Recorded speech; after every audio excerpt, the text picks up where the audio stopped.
سے پہلا شخص جو جہنم میں داخل کیا جائے، جس سے جہنم سلگائی جائے گی، وہ کون ہوگا؟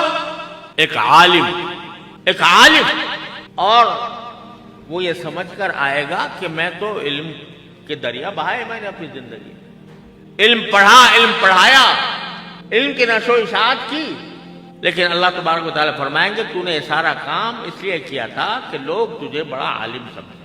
فقط قیل، تو لوگوں نے کہہ دیا تمہیں بڑے بڑے علامہ کے خطابات دے دیے، تمہیں شیخ الاسلام کا خطاب دے دیا، تمہیں فلاں فلاں کا خطاب دے دیا، یہاں کیا مانگنے آئے؟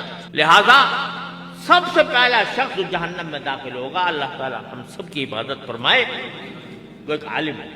اس لیے اللہ تبارک و تعالیٰ سے ہر وقت اخلاص مانگنا چاہیے، یا اللہ ہمیں اخلاص عطا کر۔ دین میں اخلاص پیدا ہو جائے، تھوڑا کام بھی کام دے جاتا ہے۔